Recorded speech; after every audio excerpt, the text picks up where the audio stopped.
Well, greetings everyone. This is David Arundale. Our purpose of this video is to look at what are the common elements among most of the major peer learning programs that operate inside the United States and internationally around the world. Some of these elements will be true of all of the programs. A few of the elements may not be true of every program, but at least it allows us to have a basic foundation for understanding what are the common issues, what are oftentimes the common parts of the programs, and also what are some of the common issues that they're trying to deal with. These are the 6 programs which I follow with my research. One of the things I'll do with this video is not read all the words on the PowerPoint slides. It's a lesson that my students taught me after years of teaching an introductory global history course. But what I'm looking for is what are common elements that help us to understand these programs better. In order to go into more detail about each one of these programs, I recommend that you go to this YouTube channel which I set up, in which I have much more detailed videos that look at each of these programs. They're still not perfect. I'd still recommend that you read the professional literature for more detail, but at least inside of these videos, you'll be able to see more information about each one of them. However, I won't spend the time, as I do inside of this video, looking at what are the common objectives, what are the common issues that they're dealing with, because that's what the purpose of this video is for. So, first of all, just a quick thought. How do you select among this myriad of wonderful peer learning programs that are out there? Well, part of the reason why it's so complicated is that you've got answers to different questions here. What kinds of resources do you have at your institution regarding pay and resources and faculty interest and available student help?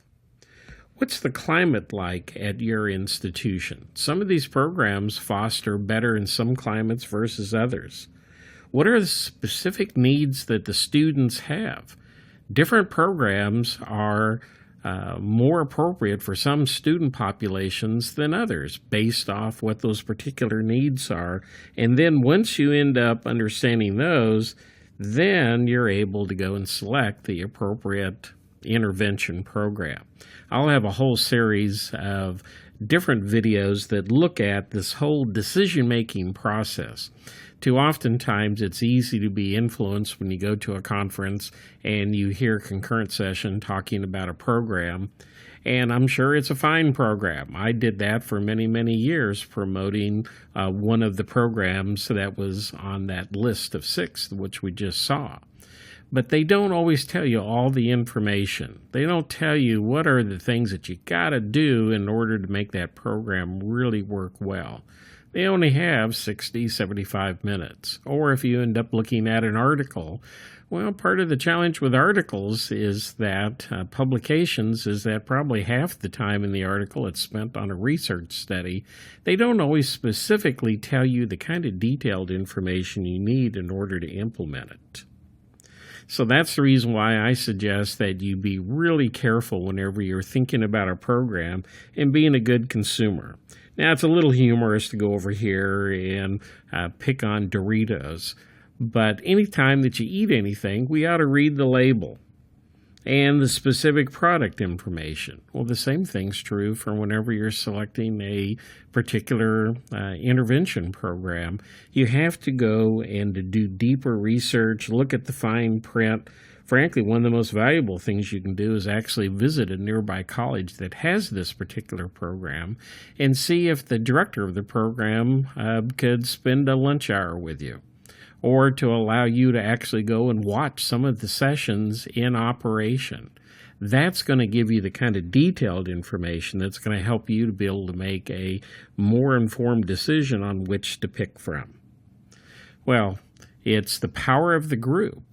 It is working with other fellow students, some of them more skilled, more knowledgeable, more advanced. But what we understand is that regardless of what the preparation level is, students have something to contribute. And that's the reason why groups are so effective. Now, just to start off, let me just kind of start with a little cartoon that actually has a little more serious import to it than it might appear. For a lot of students, they're all dealing with college by themselves. It's their own private mazes. Then at some point, students figure out ways to get together with each other. Now, these may be the people who are on their residence hall floor or people who they sit next to inside of a class. Somehow they get together with other students. Now, some students, they don't get the opportunity to meet with others due to their obligations of time for a variety of reasons. Now, getting together with others, that's a good thing. And hopefully what you see happen is that because of them getting together as a group, it provides a synergistic impact. It allows them to be able to do more than if they were just working by themselves up there dealing with the maze. Well, this is actually a much more complex cartoon than it appears, because it really is part of why it is that PAL groups are effective. And the reason why some PAL groups are more effective than others, well, it's because of the program and for its protocol. One of the most influential researchers in student outcomes is Dr. Alexander Aston, along with his wife and fellow researcher, and also for all the graduate students who did their work on the research. So there was a big team, but I highly recommend that you end up picking up this book here. You can probably pick it up used on Amazon for probably less than $5. It's one of the best research studies that shows the complexity of the college environment. And he looked at hundreds of variables that had an impact on students as they came into the institution, their experience while at the institution, and the outcomes that they experience as a result of all of that interaction. And of all of the hundreds and hundreds of variables, well, the peer group was the most potent source of influence. Now, for me as a faculty member, I find that to be humbling. I would have thought it would be the faculty member who would be the most important influence on them. It doesn't diminish me as a teacher. It just reminds me of how impactful the student group is. A couple more quick quotes here. The magnitude of this peer group effect is really based off of how often that they're interacting and also the intensity and the quality of the experience. So in a sense, you could take frequency times intensity equals impact. What we want to have happen is we want to have the best learning experience for the students, and that's the reason why peer learning groups, those that are intentional, they have a particular set of protocols and activities which they engage in, well, they can end up having a bigger impact on this intensity experience, and they end up having a higher impact upon them. So once again, why is it that we care so much? Well, it's because we want to have the most positive group of students surrounding individual students to help them because they're going to become like them. Now, for me in my college experience, I didn't get a chance to participate in intentional study groups. I had some really nice people who I studied with that were in my classes. How did I pick them? Well, because they were within 1 or 2 chairs of me in the classroom, and I was able to talk with them, and I had a good experience from that. But, you know, some students, they don't get that chance, or the students who they're surrounded by aren't really all that committed to school, or lots of things that come in. That's the reason why we want to find ways to have a really positive influence upon the students. Now, what are some of the common challenges that they're dealing with? I could spend half an hour just talking about Tinto's 6 themes of attrition. I won't do that. I'll just simply encourage you, if you don't know anything about Dr. Tinto, just simply do a Google search and look for Tinto's themes of attrition, and you'll be able to find all kinds of articles and publications about it. Let me just simply circle peer learning groups have a big impact on these four major causes of students dropping out of college. We can't do much about these bottom two down here, but it's a pretty significant group when you think about they can deal with four of those. Other ones are stereotype threat. Dr. Claude Steele pointed out that if you take a group of students and if you tell them that, well, you ought to go and take advantage of this program or else you're going to drop out of school. And it's a really good program. Now, he didn't couch it quite like that, but I'm just simply trying to put my own little personal spin on it here. We have to be careful whenever we talk about academic support programs for students. The more that we can embed the programs into the course in which all students end up participating, well, then you don't have the issue of stereotype threat because students don't think about it, that they're high risk, and we are really worried about you dropping out. If you don't know anything about Dr. Steele's work, just simply do a Google search on stereotype threat. Another issue is a stigma.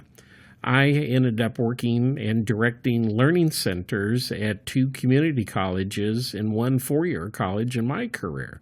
I think learning centers and drop-in tutoring programs are very powerful. They're able to give a lot of assistance to students. One of the challenges is that, however, most of the time, those things were voluntary. You had to volunteer to go in to get the help. And from a student point of view, they appreciate that there's learning centers there. They appreciate what the tutors do for them, but they feel some stigma because they're going in to pick up that help. And that's the reason why many of the programs that I identified with that 6 at the earlier slide, well, they have mainstreamed their programs so that it's pretty seamless. Everyone's participating. It's a normal behavior. It's part of a workshop. It's part of an enhancement, extended learning. Lots of different ways to describe that. Now, what are the challenges with traditional study skills classes? Well, I've taught those before, and I'll have to recognize these were some challenges. Students had a really difficult time transferring from a standalone class in which they learned study skills and then how to be able to make application. Now, the best practices of these study skill classes now is that they end up having students bring in their textbooks and their homework from other classes, and they spend a lot of time doing integration work inside. So I'm not casting aspersion to all the study skills instruction that's going on. It just makes it harder. If we can somehow be able to integrate it seamlessly, it's going to be more effective. Another problem is that study skill classes generally don't have any academic credit, and that causes difficulty. And then without support, students tend to revert back to their old habits. That's true for us as well. Think about our own selves, about choices about exercise or what we eat, or positive habits that we're trying to develop or negative ones we're trying to get rid of. The students are no different than us. What's the problem in higher ed, and what is it that these programs are dealing with? We don't want to talk about high-risk students. That's not true. What it is that there's a mismatch between where the preparation level is for a lot of students and what the expectations are inside of the classrooms. That's not making a judgment about the students.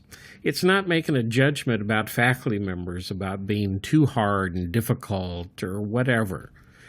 Not even trying to get into any of that.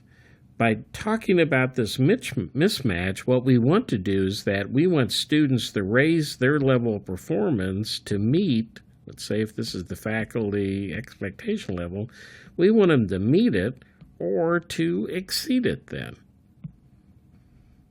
Or what are some common design features that you'll find inside of most peer learning programs? Once again, I could spend a half hour to an hour just talking about these theoretical frameworks. I just simply want to identify them for you here: constructivism, zone approximal development with Vygotsky, Aston, student involvement, academic social integration, Tinto, situated cognition, Hattie, Biggs, and Purdy, collaborative learning, the Johnson and Johnson brothers.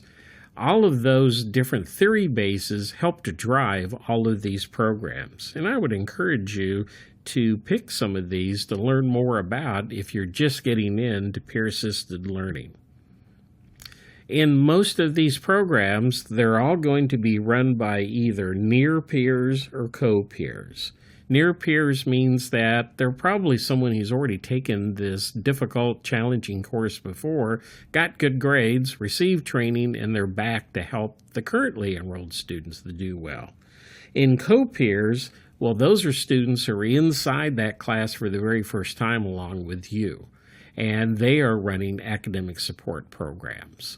So those are kind of typical models for what we're doing in terms of what kinds of students do we select to help run these peer-assisted learning. What kinds of classes are being targeted? Well, generally, they're historically difficult. A long time ago, we used to talk about high-risk courses or high-risk students. Well, you seldom find that talked about in the professional literature anymore. It's stigmatizing, it's disrespectful to the faculty, disrespectful to the students. That kind of language is not helpful. But there are classes that are difficult.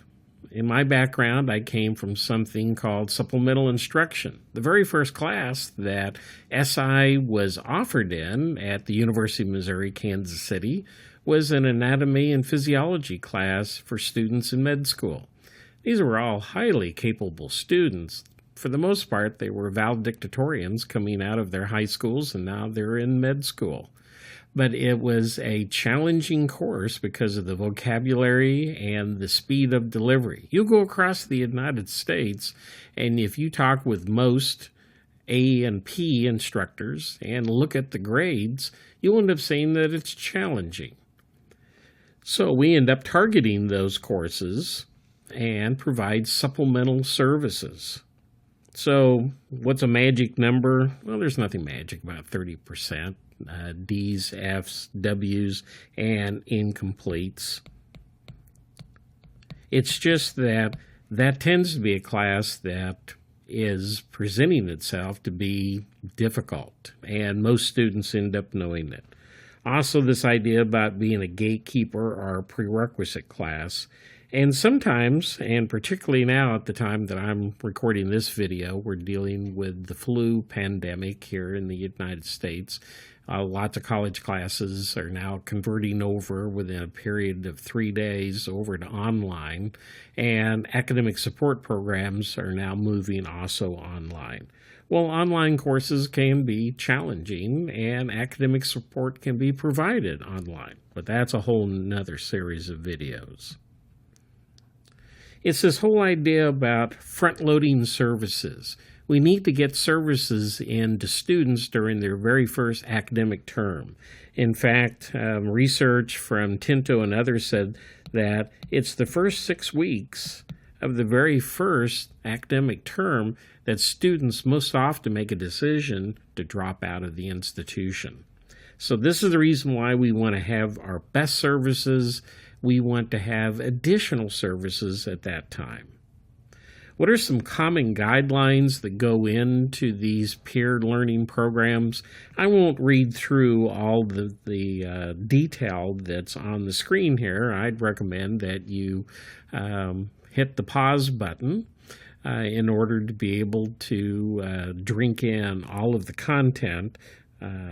But it's a pretty complex set of activities that are occurring. That's the reason why it takes a couple of days most often to train these student leaders of these peer learning groups. They spend lots of time during those 2 days of training doing mock sessions where they're practicing. They end up watching a lecture, they end up taking notes, and then they end up either working with the other facilitators in training, or they get a group of students to come in and they end up creating these mock sessions so they can practice implementing all the different kinds of peer learning activities, how to model study strategies within a review of the content. All of those kinds of things are pretty complex. It's the reason why training is an essential issue for helping programs to be effective. What is it that's happening inside of these sessions? Well, it's a lot more than only discussing the course content.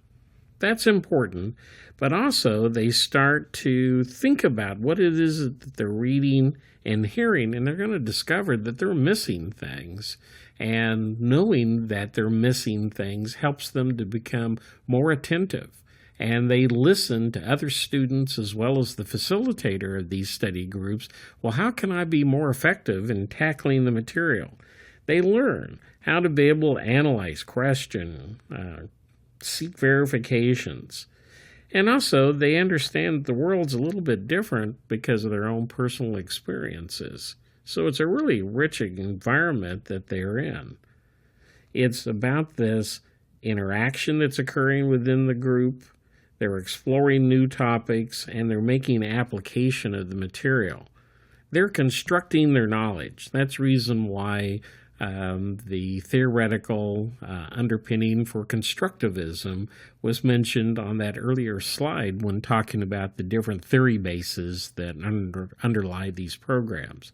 It is that if they don't construct the knowledge for themselves, if they're just doing gorge and purge, just trying to learn enough within the last 48 to 24 hours in order to do well on an exam, they're not going to remember any of that material. I mean, the forgetting curve is something like 98%. Well, we're trying to find ways that they can internalize this information, develop the skills needed, and also to retain the critical information that they're going to need later in the course and in future courses in the academic sequence. Inside of these groups, it's supposed to be highly interactive. And this is just simply a very clean model of what you hope happens inside of these sessions. You've got a facilitator, and then you've got a group of students. And at the beginning of the term, we don't really want them to be in high control, the facilitator, but they tend to kind of drive the study review sessions a little more because the students, they don't know how to be able to do a lot of these new kinds of study behaviors. For them, this is all new. So at the beginning of the term, you're going to tend to see a lot more control by the facilitator or leading or influencing, whatever word that you want to use. But what you want to see is that you want to see a change going on, where more influence and power and control is taken on by the students. Now, there's still going to be some influence going on by the facilitator by the end of the academic term. But what you really want to be able to see is if you're an observer and you walked into a peer review session during the last 2 weeks of the academic term, ideally, you wouldn't be able to know who the facilitator was. You'd see that the students already are picking up on what are the things they need to do to unpack the last lecture and the assigned readings, and how is it to prepare for the exam. By the time that we have gotten to the end of the academic term over time, well, they're starting to develop their own mastery of how to be able to study in groups and also how to be able to study by themselves.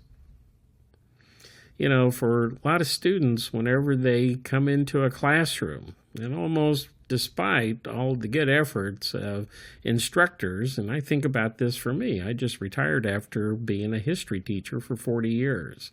And while everything seems terribly clear to me and connected and all the rest, well, sometimes this is the way it kind of looks like for students. You got your lecture notes, and then you got a textbook or online readings, and then you've got other readings they're responsible for. As a result of being in the peer learning groups, we now suddenly are able to create an organized ecosystem. Things make sense. Connections are made among the material. Students are making connections between what they know and what they've just learned. They're observing the behaviors of the other students, so this ecosystem here is critical to be developed. Well, what's it cost in order to develop these programs and implement them? Well, that's the reason why we talk about this partially as an investment as well as a cost. Training's going to be critical. Faculty need to be strongly supportive along with the administrators. There needs to be some more sort of a supervisor, or call it a coach, to be able to give feedback and additional training to these facilitators throughout the academic term, because not only do the students need to learn new skills inside of the study groups on how to be more effective, or they'll end up reverting back to their old behaviors. Well, that can also happen to the facilitators. As one of the training directors that I had a chance to work with, Dr. Kim Wilcox, pointed out, one of the scariest things in the world is during the very first study review session. Whenever your students are inside of a room, you've circled them up with their chairs so they're looking at each other, and you've closed the door to the classroom in order to cut down the noise, and it's just you. And suddenly you get nervous. Even though you're well trained, you've practiced, you've done the mock sessions, it's easy for you to go back to a question and answer format, because that's kind of a default that students understand. They kind of see you as kind of a teacher. The idea about you facilitating and turning the discussion back to them and asking them to help bring out the answers out of their assigned readings and their lecture notes or whatever quality of notes that they have. Well, that's really difficult, and that's the reason why you've got to have this occurring throughout the academic term. Well, we got to pay the facilitators, and you've got other resources. The most expensive thing in any program is time. Over the years, I've had a chance to work with people who direct peer learning programs at hundreds of colleges in the United States and other countries. And what I've noticed is that well too often, whenever a peer learning program is introduced to the campus and it is given to an existing learning assistance program, whatever it's called, a learning center or whatever, this thing becomes an add-on activity. And somehow this just simply becomes another element that goes into the job duties for that person. That is a good way to condemn a program to not be effective. You've got to have enough time for the coaching and the training. You've got to have enough time to do evaluation. You have to have enough time for the person who is in charge of the program to be able to engage in their own professional development. And they need to have the funds to go to the national and international conferences that most all of these programs have. If you don't do those kinds of things, if we don't have the time, it's easy to throw money at an issue. But if you don't have the time, then it's better not to do it. Because my research looked at every single SI program in the United States back in, would that be 1998 through 2000.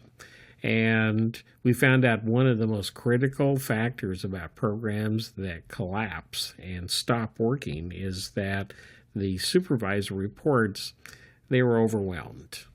It was too complex for them to have added on to everything else that they're doing.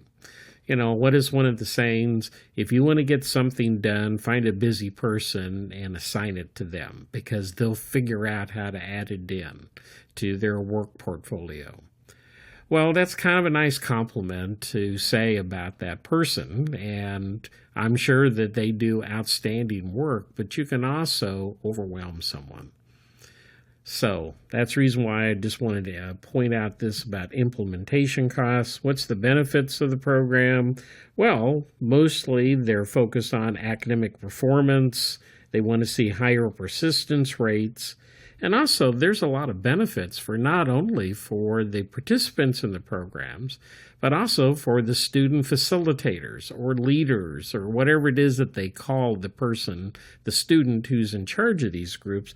They also get a great deal out of it as well. And you'll see a slide coming up here in a moment. That'll be a place where you could read about that. But it is a way to improve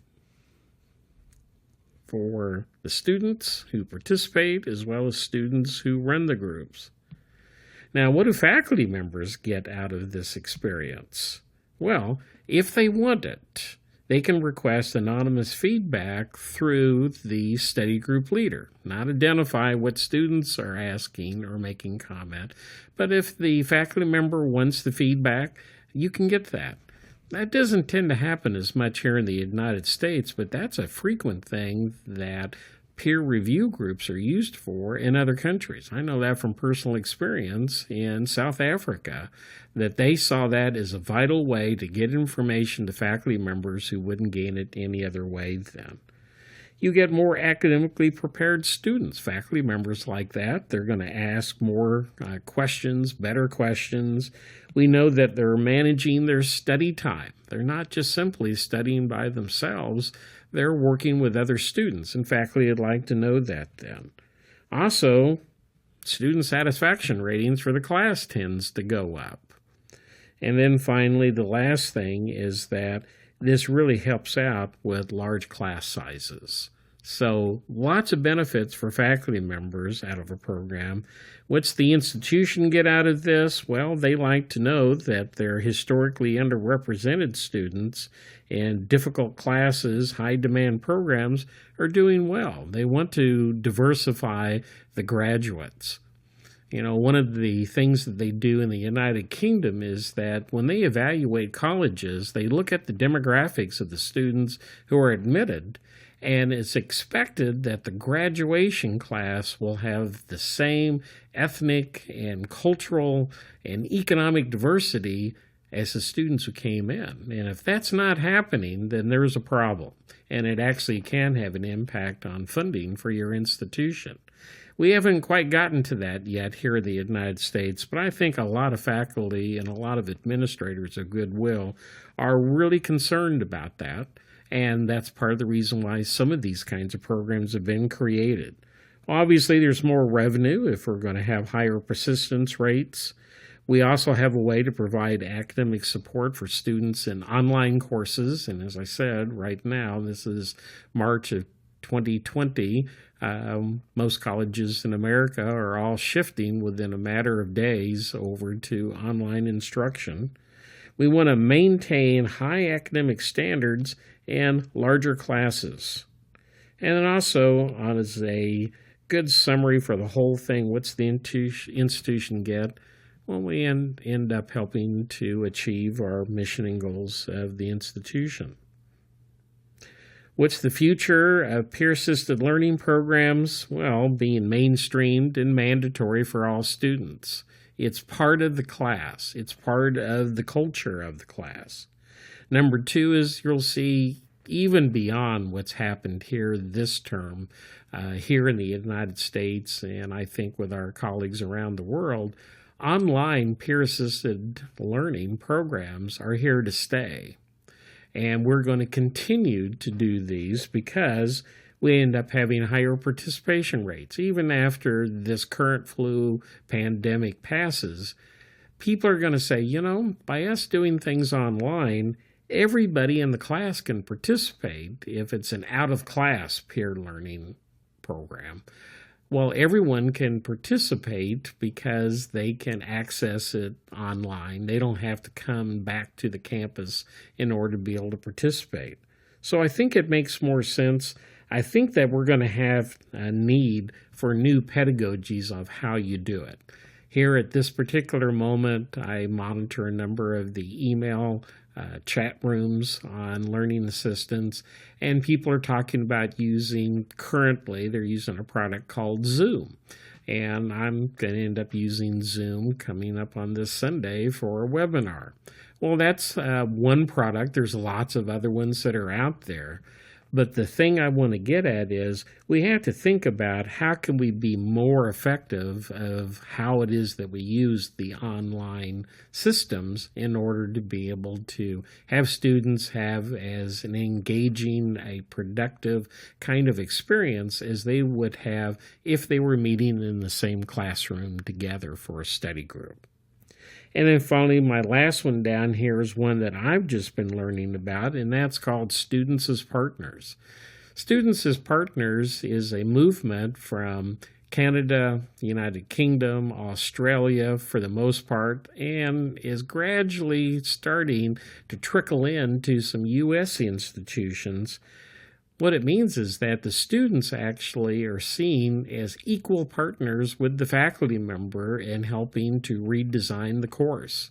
Pretty radical, but also it seems to make more sense that everyone needs to be a part of co-creation of the knowledge and also the co-creation of the way that the knowledge is gained inside the class.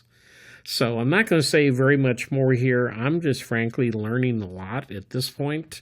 I actually had no clue about Students as Partners until I had went to a conference in Australia in October of 2019. I just simply want to highlight that for you, that maybe this movement of SAP is also going to have an influence with peer learning, because here you have some really highly gifted people who are students who are helping to run these student review sessions. Well, maybe these students can take on additional responsibilities with additional pay and such to help with co-creation and revision of the course. So those are just simply some thoughts for you on things that I think are going on today already, because a lot of programs already are mandatory and are mainstreamed, and there are already online PAL things that have been going on for years, even already. So I just simply wanted to recognize some things that I'm learning. So if you want to learn some more, I highly recommend that you go to this website here, z.umn.edu/peerbib. If you end up going to there, I end up maintaining an annotated bibliography on every publication by these groups here that's on the screen. At this point, there's something like 1,550 plus inside the database. And not only does the bibliography available that you can download, but also I have a topical set of bibliographies, including one that includes just publications about online delivery of these 7 programs that are mentioned up here then. So that might be of high interest. Also, there's bibliographies, topical ones on what are the benefits for facilitators, what are the personal growth that participants are obtaining, and all the rest then. So once again, if you want more information, well, these are a number of websites that I maintain. I've already just shown you this PeerBib one. That was the one I just spoke about. And then also, if you want to see anything I've ever written about peer learning programs, well, that one is the Pubs Peer. And then if you end up going to peer learning, well, that's a whole set of resources that have been developed by other people as well as by my colleagues here at the University of Minnesota. And then also finally down at the bottom, you end up seeing Peer Learning YouTube channel. And that's where I have detailed videos. They go into a little more detail about each one of those different peer learning programs. Also, another benefit from that one is interviews with peer learning facilitators, the students. And those are only about 4 to 5 minutes long, but it's nice to hear from the students' point of view what they're getting out of the experience then. You see my contact information down here at the very bottom of the slide with my phone number, email, and also my web address. I would be delighted to keep up the conversation. I am learning so much with peer learning. And now finally, as I'm in this next chapter of life, I've got more time for me to be able to learn more from other people.